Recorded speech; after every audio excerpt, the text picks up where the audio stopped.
शौकत असी ना थोड़े जिहा कोई लाजपाली जी भी है वे अच्छा जी ते जिहदे नाल साडी लग जांदी है ना साडी जान भी उत्तों हाज़र है ते जेहड़े जानने वाले नूं जानदे ने मेरे ने 2 बेली बनाए सारी जिंदगी च एक है जे मैं उन्हें सिफतां भी करना मास्टरां दे विचों तुसीं हुण तूं भी मास्टर नाल वाह पिया जित्थों लभे जिन्ना लभे ते चोखा लभे खाई जांदे वो एक सरगोदे उन्हें कदी जाके पार्टियां मास्टर नूं दिंदा ते कदी आंदा मेरा ना बाग वेखिआ जो किवें आंदे बहाना बना के ते इत्थों वाला जेहड़ा साडा मार वारस है ना उन्हें भी इंज कीता भी ओहदे जाके भांडे स्कूलों च रहिंदे ने दोवें खून इन्ने बेली ने साडे वो एडे चंगे ने सारी दुनिया दे मुतमिन फिर भी बंदा नहीं हुंदा जिहदे एडे चंगे सज्जन होण तो फिर उन्हां दी ना सानूं जदों उन्हां दा हुक्म होवे ना ते साडे सिर मत्थे ते वो हुक्म एक वारी कड्ढण मैं रोटी खांदा सां पिया ते उन्हां दी ना मैनूं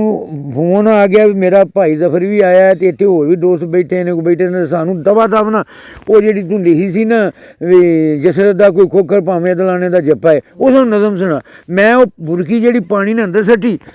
ते मैं वो दवा दव उन्होंने उस वेले जबानी मैनूं याद सी मैं नज़म सुनाती ते उन्होंने मैं जो रोटी खा के हटिया तो मैनूं फोन आ गया भी इत्थे जेहड़े बंदे बैठे सन वो आंदे नज़म बड़ी उन्होंने त्रिखी ते तेज़ लिखी है ते वो जरा इहो जिहा घट रखिया कर एडियां सच्चियां ना सुनाया कर मैं आख्या यार गल ये भी वो मेरे बच्चियां नमाज दोवें जाफर भी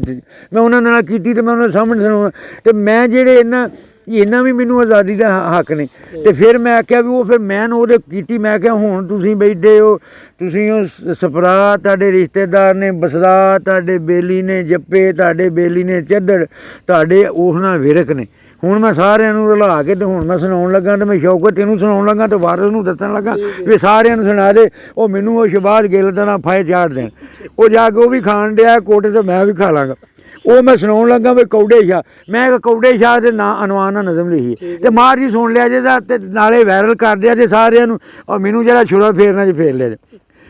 ਇਹ ਕੌਡੇ ਸ਼ਾਹ ਨਜ਼ਮ ਹੈ ਜੀ ਜਾਂਦਾ ਜਾਂਦਾ ਗੱਲ ਇੱਕ ਮੈਨੂੰ ਦੱਸ ਗਿਆ ਕੌਡੇ ਸ਼ਾਹ ਹੈ ਸ਼ੌਕਤ ਮੇਰੀ ਅੱਖਾਂ 'ਚ ਅੱਖਾਂ ਪਾ ਕੇ ਜ਼ਰਾ ਸੁਣੀ ਜਾਂਦਾ ਜਾਂਦਾ ਗੱਲ ਇੱਕ ਮੈਨੂੰ ਦੱਸ ਗਿਆ ਕੌਡੇ ਸ਼ਾਹ ਹੈ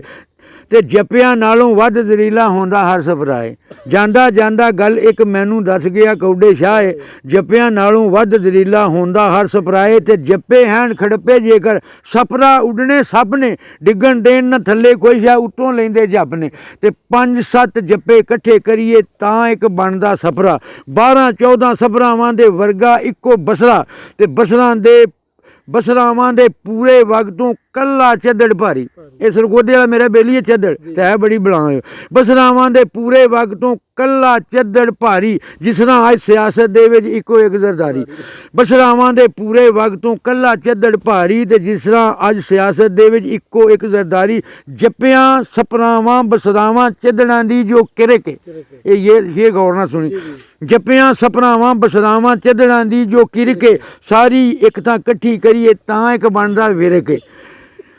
ਇਹ ਵਿਰਕ ਵੀ ਬੇਲੀ ਨੇ ਨਾ ਜੱਪਿਆਂ ਸਪਨਾਵਾਂ ਬਸਰਾਵਾਂ ਚੱਦੜਾਂ ਦੀ ਜੋ ਕਿਰਕੇ ਸਾਰੀ ਇੱਕ ਤਾਂ ਇਕੱਠੀ ਕਰੀਏ ਤਾਂ ਇੱਕ ਬਣਦਾ ਵਿਰਕੇ ਤੇ ਸਮਝਣ ਵਾਲੇ ਸਮਝ ਗਏ ਅਨਵਰ ਹੋਰ ਮੈਂ ਕੀ ਸਮਝਾਵਾਂ ਵਿਰਕਾਂ ਕੋਲੋਂ ਰੱਬ ਬਚਾਵੇ ਇਹੋ ਕਰਾਂ ਦੁਆਵਾਂ ਵਿਰਕਾਂ ਕੋਲੋਂ ਰੱਬ ਬਚਾਵੇ ਇਹੋ ਕਰਾਂ ਦੁਆਵਾਂ